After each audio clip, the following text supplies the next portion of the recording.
يا كريم.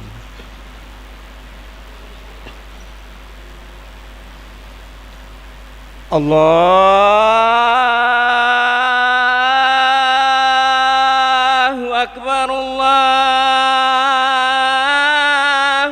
أكبر.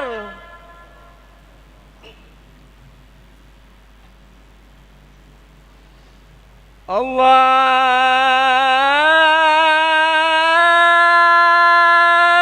أكبر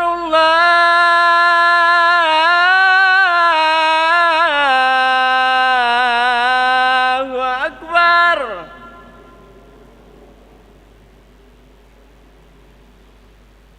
أشهد أن لا إله إلا الله.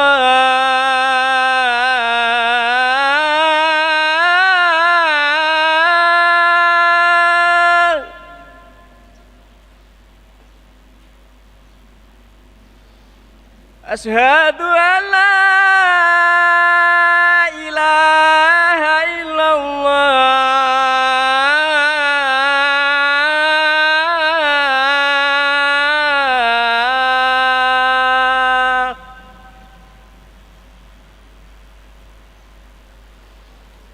أشهد أن محمد رسول الله.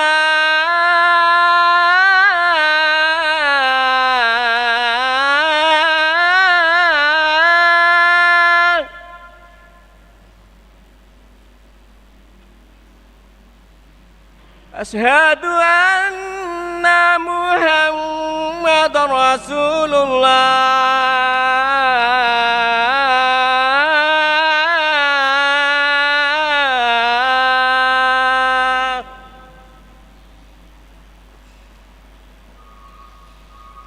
حي على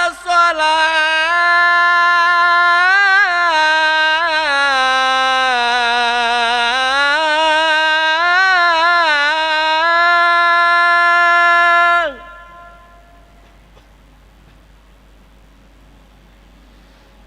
حي على الصلاة.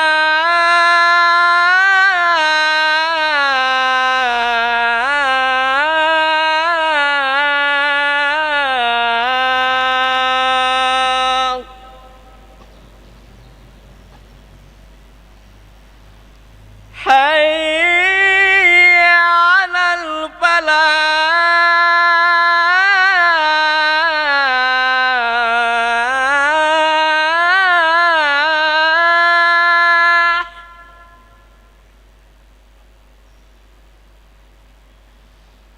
حي على الفلاح.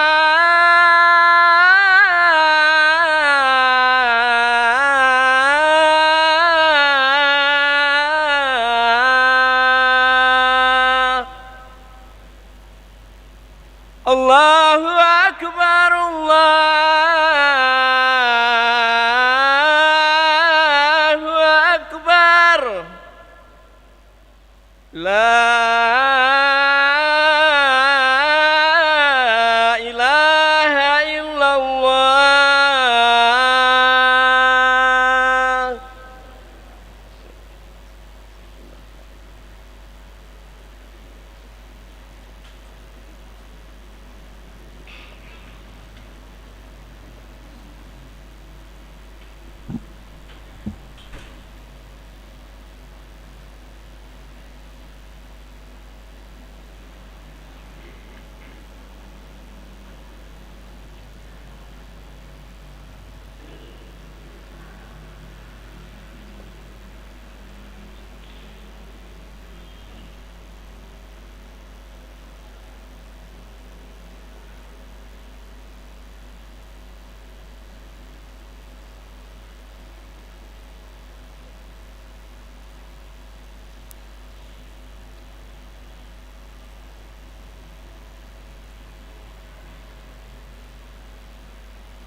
إن الله ملائكته يصلون على النبي يا أيها الذين آمنوا صلوا عليه وسلموا تسليما اللهم صل وسلم على سيدنا محمد وعلى آل سيدنا محمد.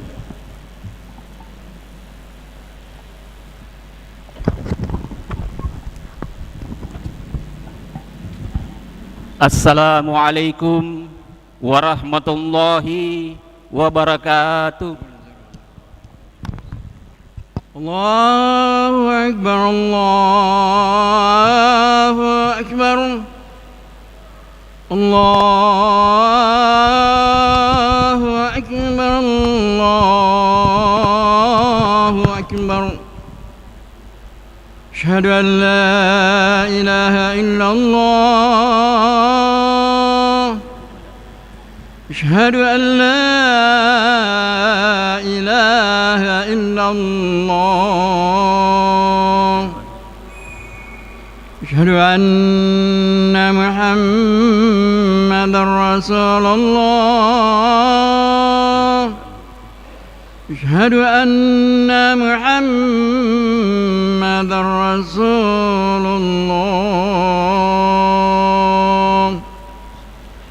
Hayya 'alas shalah, hayya 'alas shalah,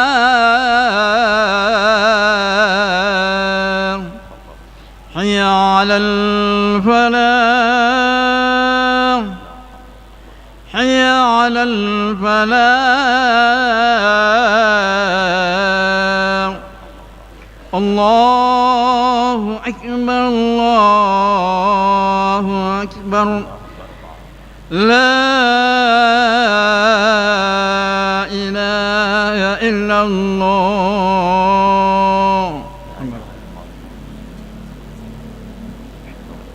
Wa syarabata. Innaka la sabr.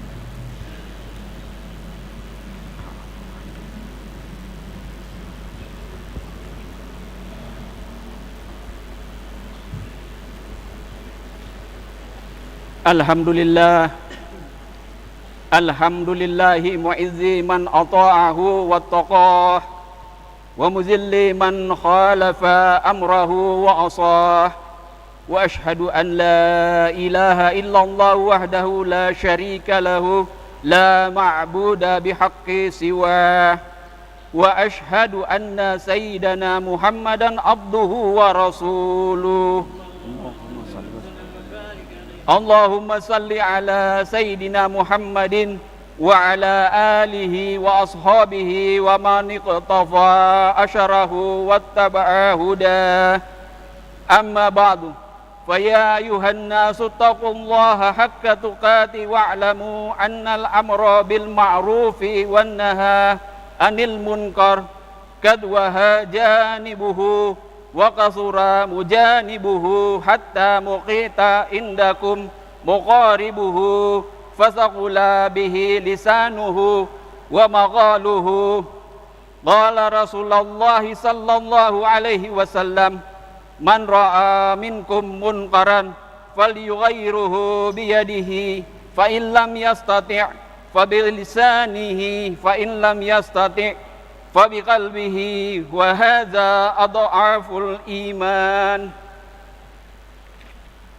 Hadirin jamaah Jumat yang dirahmati Allah, dalam saat-saat yang berbahagia ini, marilah saya mengajak kepada diri saya khususnya dan kepada para jamaah untuk meningkatkan ketakwaan kita kepada Allah dengan menumbuhkan kesungguhan kita di dalam mentaati perintah-perintah Allah. Kita laksanakan sebaik-baiknya dan menjauhi segala larangan-larangannya, sehingga kita ini benar-benar dapat termasuk golongan orang-orang yang dapat perlindungan dan keselamatan dari Allah, baik ketika masih hidup di dunia ini maupun kelak setelah kita kembali ke hadiratnya. Bahkan kita berharap kepada Allah dengan lantaran ketakwaan kita kepadanya secara benar, semoga kelak di akhirat ditempatkan di surganya.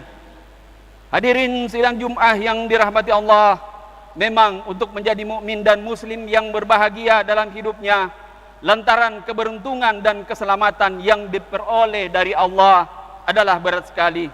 Tetapi jika direnungkan oleh akal fikiran yang sehat, maka sebagai hamba Allah yang mau tidak mau harus berbakti kepada zat yang menciptakannya. Seharusnya lah menjadikan diri sebagai mukmin yang baik, tangguh imannya, rajin beribadah, tidak mudah tergelincir oleh godaan hawa nafsu syaitaniyah adalah suatu hal yang ringan, suatu hal yang tidak berat dan tidak membahayakan hidup dan sebagainya.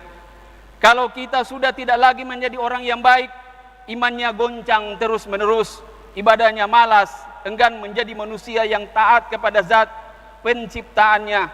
Di dalam kehidupan sehari-hari selalu karena dorongan hawa nafsu syaitaniah guna mencukupi kebutuhan hidup agar dapat puas dan bebas dalam kehidupannya di dunia ini, sehingga hal yang demikian itu menjalar kepada hampir setiap anggota masyarakat. Mereka lakukan kemaksiatan secara terang-terangan dan mereka berani melanggar perintah-perintah Allah secara terang-terangan pula.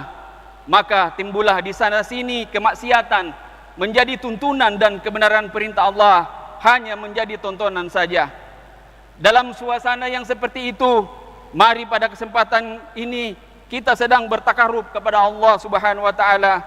Kami mengajak kepada segenap kaum muslimin agar kita dapat berusaha sekuat mungkin untuk mencegah jangan sampai kemaksiatan itu semakin hari semakin bertambah banyak, semakin merajalela.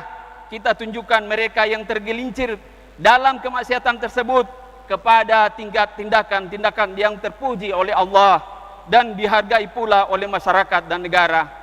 Inilah yang sering disebut amar ma'ruf nahi munkar. Allah Subhanahu wa taala berfirman dalam surah Ali Imran ayat 104, A'udzu billahi minasyaitonir rajim.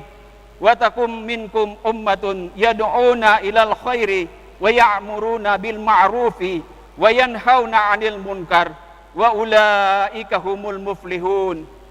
Dan hendaklah ada di antara kamu segolongan umat yang menyuruh kepada kebaikan, menyuruh kepada yang ma'ruf, yang baik, dan mencegah yang mungkar. Mereka itulah orang-orang yang beruntung.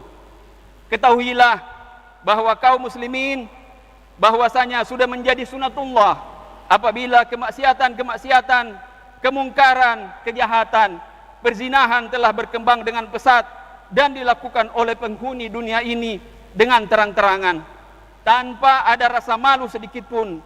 Juga terhadap kepercayaan dan keimanan manusia kepada Allah sudah mulai pudar lantaran terbius oleh godaan duniawi. Budi pekerti yang luhur sudah mulai berantakan dan berubah menjadi perbuatan yang menjijikkan. Amalan-amalan yang baik sudah tidak diutamakan, tetapi aneh, perbuatan yang jelek malah menjadi kebanggaan. Kebanyakan manusia hidup diperintah oleh hawa nafsu angkara murka, diperintah syaitan yang diindahkan. Mereka lebih senang hidup bebas tanpa terikat dengan peraturan agama, masyarakat dan negara. Maka ketika suasana seperti itulah Allah menurunkan bencana kerusakan di muka bumi. Hadirin jamaah Jumat yang dirahmati Allah, timbullah ketika itu pula berbagai macam kejahatan manusia, bunuh-membunuh antar sesamanya semakin merajalela. Bagi mereka yang kuat semakin berani menekan yang lemah. Bahkan bangsa yang satu berkeinginan membinasakan kepada bangsa yang lainnya.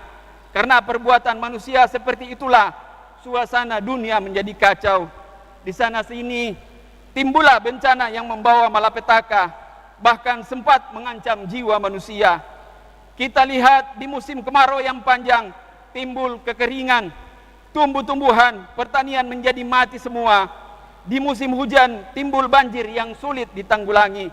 Sawah-sawah ada tanaman-tanaman tergenang dan menghancurkannya. Rumah-rumah banyak yang roboh, bahkan sempat merenggut jiwa manusia. Tanah longsor sering kita dengar terjadi di sana sini. Gempa bumi sempat timbul di tengah-tengah kehidupan kita. Perlombaan senjata modern sempat membuat manusia berkeinginan hendak membunuh satu dengan yang lainnya. Penyakit berbahaya berjangkit di tengah-tengah masyarakat. Keadaan yang demikian menyebabkan kehidupan manusia atau masyarakat suatu bangsa menjadi bingung dan kacau balau. Firman Allah Subhanahu wa taala dalam surah Ar-Rum ayat 41, A'udzubillahi minasyaitonir rajim. Dhaharal fasadu fil barri wal bahri bima kasabat aydin nasi liyuziqahum ba'dalladzi amilul la'allahum yarji'un. Telah nyata kelihatan kerusakan di darat dan di laut yang disebabkan oleh tangan-tangan manusia, karena Tuhan hendak merasakannya kepada mereka sebagian dari akibat perbuatan mereka, agar mereka kembali kepada kebenaran. Tegasnya, apabila mereka secara terus-menerus berlaku buruk, berbudi rusak, lupa kepada Allah, zat yang menciptakannya, maka sungguh Allah tidak akan merubah nasib masyarakat itu, bahkan bisa jauh lebih parah, yakni semua nikmat yang sudah diberikan kepada mereka dicabut kembali oleh Allah satu demi satu, sedikit demi sedikit, sampai habislah riwayat seseorang. Tapi jika mereka bersikap patuh, bertindak baik, bersedia merubah dirinya menjadi manusia yang berbudi luhur, bertakwa kepada Allah, taat melaksanakan semua yang diperintahkannya, dan nyata-nyata meninggalkan semua yang dilarang oleh Allah, maka justru nikmat-nikmat yang sudah diberikan Allah semakin ditambah lebih banyak lagi. Uraian di atas sesuai dengan dan bunyi maksud firman Allah. A'udzubillahi minasyaitonirrajim. Bismillahirrahmanirrahim. Dzalika bi anna Allah lam yaku mughayyirun ni'matan an'amaha ala qaumihi hatta yughayyiru ma bi anfusihim wa anna Allah sami'un alim. Bahwasanya yang demikian itu terjadi karena Allah tiada merubah sesuatu nikmat yang telah dianugerahkan kepada mereka sebelum bangsa itu merubah keadaan mereka sendiri. Dan sesungguhnya Allah Maha mendengar dan Maha mengetahui. Surah Al-Anfal ayat 53. Dalam keadaan yang demikian itulah, maka sebagai orang mukmin tidak boleh diam saja, tidak boleh membiarkan kemaksiatan dan kemungkaran semakin bertambah merajalela, tetapi harus bisa merubah keadaan itu menjadi lebih baik dan semakin bertambah baik, agar Allah tidak menjatuhkan siksa berupa bencana dan malapetaka, serta tidak pula mencabut kembali akan nikmat-nikmat yang telah diberikan. Kita harus sanggup mengajak mereka ke jalan yang lurus. Kita angkat mereka dari lembah yang penuh lumpur itu, dan kita tempatkan di atas permadani yang penuh keselamatan. Dari sinilah kaum muslimin diwajibkan untuk beramar ma'ruf dan nahi munkar dengan cara yang baik dan bijaksana. Tidak boleh dengan kekerasan dan menghalalkan semua cara, yakni kita beritahu mereka bahwa yang ini buruk dan yang itu baik. Pilihlah yang lurus, jangan yang bengkok. Berjalanlah di atas jalan yang terang benderang, jangan berada di jalan yang penuh kegelapan. Berbuatlah yang baik, jauhkan dan tinggalkanlah yang buruk, dan jadikanlah mukmin yang taat, jangan menjadi mukmin yang berani menentang hukum-hukum atau peraturan-peraturan Allah. Hadirin jamaah Jumat yang dirahmati Allah, mari kita berdoa ke hadirat Allah Subhanahu wa taala. Semoga kita tetap diberi kekuatan lahir dan batin, terutama dalam mengemban amanah, memelihara masyarakat lingkungan kita agar menjadi mukmin yang mau kembali kepada jalan yang lurus dan diridhai Allah, lantaran ketekunan kita dalam membina dan melestarikan ajaran agama Islam dengan beramar ma'ruf dan nahi munkar, sehingga terwujudlah suasana masyarakat yang penuh kedamaian, kebahagiaan dan keselamatan dunia dan kelak sampai di akhirat. Amin. A'udzubillahi minasyaitonir rajim. Wa takum minkum ummatun yad'una ilal khairi wa ya'muruna bil ma'rufi wa yanha 'anil munkar wa ulaika humul muflihun. Barakallahu li wa lakum fil Qur'anil azim wa nafa'ni wa iyyakum bil ayati wa dzikril hakim. Innahu ta'ala jawadun karimun malikun raufur rahim.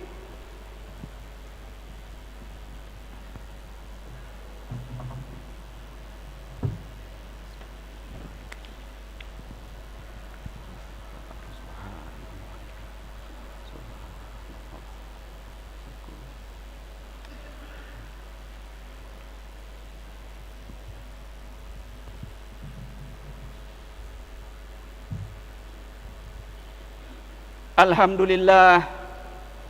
Alhamdulillahilladzi nasta'inu wa nastaghfiruh wa na'udzu billahi min syururi anfusina wa min sayyiati a'malina.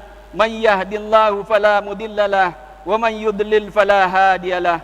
Asyhadu an la ilaha illallah wa asyhadu anna Muhammadan abduhu wa rasulul ladzi arsalallahu bil haqqi basyiran wa nadhira.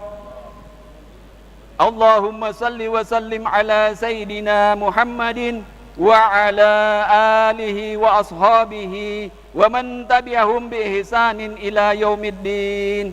Amma ba'du, ayyuhal muslimuna rahimakumullah, usikum wa iyaya bitaqwallah, faqad faza man ittaqa wa khaba man tagha. Wa qala ta'ala, inna Allah wa malaikatahu yusalluna 'alan nabi ya ayyuhalladzina amanu sallu 'alaihi wa sallimu taslima. Allahumma salli wa sallim ala sayyidil mursalina wa ala alihi wa sahbihi wa tabi'ina wa tabi'it tabi'ina wa man tabi'ahum bi ihsanin ila yaumiddin. Allahumma a'izzil islam wal muslimin wahdulil kafarata a'da'ad-din. Allahumma aslih ra'iyah wa ra'iyah waj'al baldatana hazihi baldatan aminatan mutmainnah waj'alna min su'ada'id darain fi afiyatin wa salamatin ya dzal jalali wal ikram wal izzah. Rabbana ighfir lana wal ikhwanina alladhina sabaquna bil iman wa la taj'al fi qulubina ghillan lil ladzina amanu rabbana innaka ra'ufur rahim. Allahumma ighfir lil muslimina wal muslimat wal mu'minina wal mu'minat al ahya'i minhum wal amwat innaka sami'un qaribun mujibud da'wat. Rabbana atina fid dunya hasanah wa fil akhirati hasanah wa qina adzaban nar. Ibadallah, innallaha ya'muru bil 'adli wal ihsan wa ita'i dzil qurba wa yanha 'anil fahsya'i wal munkar wal baghi ya'idukum la'allakum tadhakkarun. Fazkurullahal 'azim yadhkurkum washkuruhu 'ala ni'amihi was'aluhu min fadlihi yu'dhikum wa la dzikrullahi akbar. الله أكبر الله أكبر أشهد أن لا إله إلا الله أشهد أن محمدا رسول الله. حي على الصلاة حي على الفلاح قد قامت الصلاة قد قامت الصلاة. الله أكبر الله أكبر لا إله إلا الله. رسول الله عليه السلام اللهم اجعلنا من الصالحين. Penuhi saf, luruskan dan rapatkan demi kesempurnaan salat.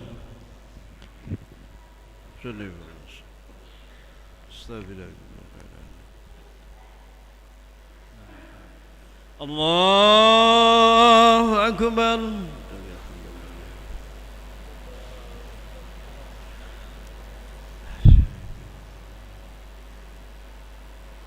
Bismillahirrahmanirrahim.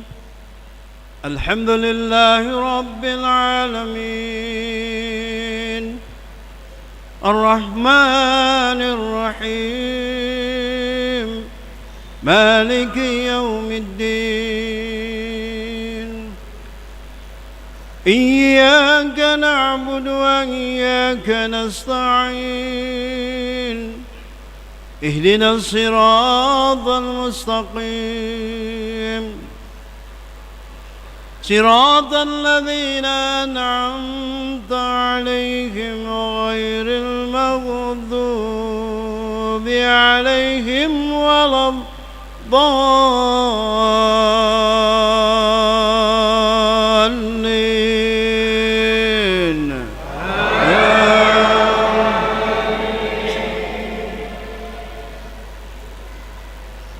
ولا أقسم بمواقع النجوم وإنه لقسم لو تعلمون عظيم إنه لقرآن كريم في كتاب مكنون لا يمسه إلا المطهرون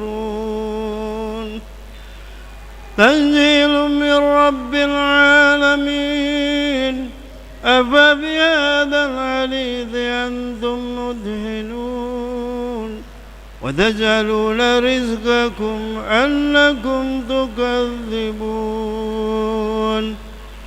فلولا إذا بلغت الحلقوم وأنتم حينئذ تنظرون ونحن أقرب إليه منكم ولكن لا تبصرون فلولا إن كنتم غير مدينين ترجعونها إن كنتم صادقين فأما إن كان من المقربين وريحان وجنة نعيم وأما إن كان من أصحاب اليمين فسلام لك من أصحاب اليمين وأما إن كان من المكذبين الضالين ونزل من حميم وتصلية جحيم إن هذا لهو الحق اليقين فسبح باسم ربك العظيم الله أكبر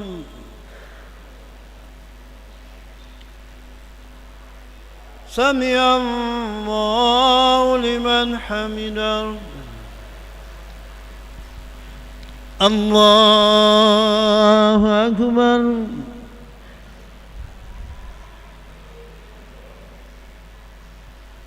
الله أكبر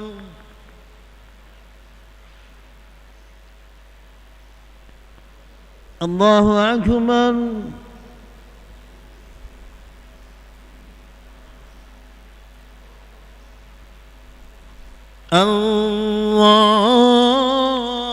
الله أكبر بسم الله الرحمن الرحيم الحمد لله رب العالمين الرحمن الرحيم مالك يوم الدين إياك نعبد وإياك نستعين اهدنا الصراط المستقيم صراط الذين أنعمت عليهم غير المغضوب عليهم ولا الضالين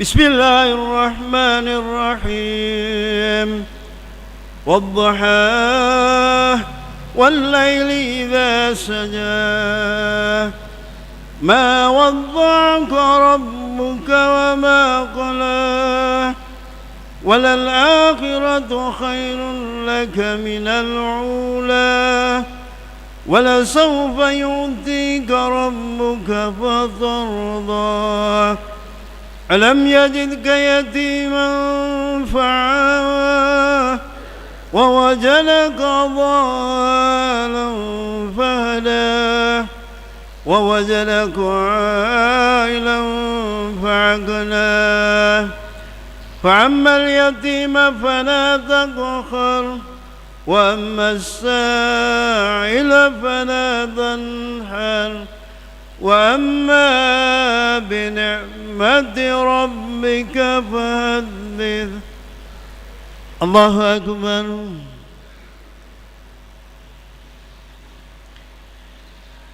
سمع الله لمن حمد ربه الله أكبر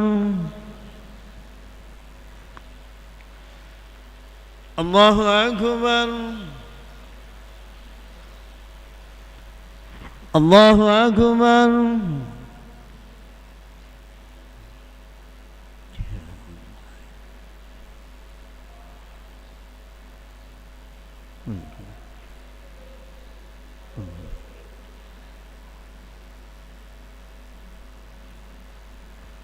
الله أكبر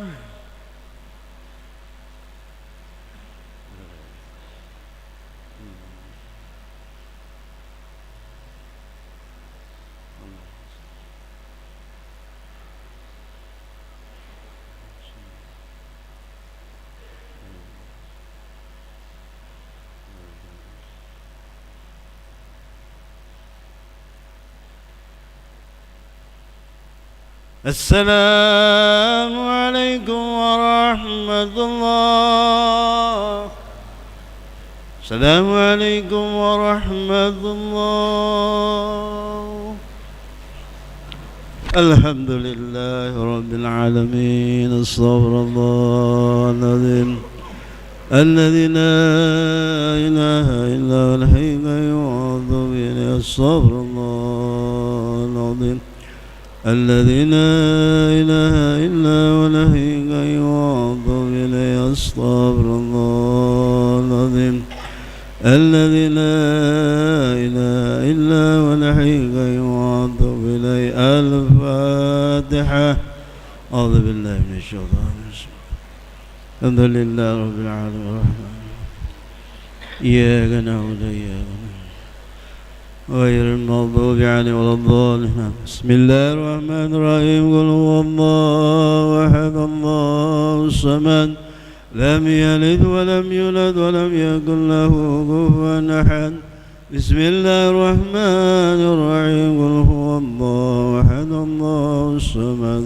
لم يلد ولم يولد ولم يكن له كفوا أحد بسم الله الرحمن الرحيم قل هو الله أحد الله الصمد لم يلد ولم يولد ولم يكن له كفوا أحد بسم الله الرحمن الرحيم قل أعوذ برب الفلق من شر ما خلق ومن شر غاسق إذا وقب ومن شر النفاثات في العقد ومن شر حاسد إذا حسد بسم الله الرحمن الرحيم قل أعوذ برب الناس مالك الناس إله الناس من شر الوسواس الخناس الذي يوسوس في صدور الناس من الجنة والناس أعوذ بالله من الشيطان الرجيم بسم الله الرحمن الرحيم الحمد لله رب العالمين حمدا شاكرين حمدا نائمين حمدا يعافي ويكافي مزيده يا ربنا لك الحمد كما ينبغي لجلال وجهك الكريم عظيم سلطانك اللهم صل وسلم على عبدك ونبيك ورسولك نبي الأمي وعلى آله وصحبه والطابعين اللهم بحق الفاتحة وشر الفاتحة يا فارج الهم يا كاشف الغم يا من يهدي يغفر ويرحم اللهم إنا على لكل حول لا إله إلا الله ولكل حمد وغم ما شاء الله ولكل نعمة الحمد لله ولكل عزوبة سبحان الله ولكل ذنب أستغفر الله ولكل مصيبة إنا لله وإنا إليه راجعون ولكل قضاء وقدر وقد قال الله لا حول ولا قوة إلا بالله العلي العظيم اللهم إنا نسألك من الخير فيما سألك سيدنا محمد صلى الله عليه وسلم ونستعيذك مما استعاذك سيدنا محمد صلى الله عليه وسلم ربنا أفرغ علينا صبرا وتوفنا مع الأبرار اللهم يا غني يا حميد يا مبدئ يا معيد يا رحيم يا ودود أغننا بحلالك عن حرامك وبطاعتك وبفضلك عمن سواك اللهم اغفر لنا ذنوبنا ولوالدي وارحمهما كما ربيانا صغارا. جميع المؤمنين والمؤمنات والمسلمين والمسلمات الأحياء منهم والأموات. ربنا هب لنا من أزواجنا وذرياتنا قرة أعين واجعلنا للمتقين إماما. ربنا آتنا في الدنيا حسنة وفي الآخرة حسنة وقنا عذاب النار. صلى الله على خير الخلق ونور العرش وعلى آله وصحبه وسلم. سبحان ربك رب العزة عما يصفون والسلام على المرسلين والحمد لله رب العالمين.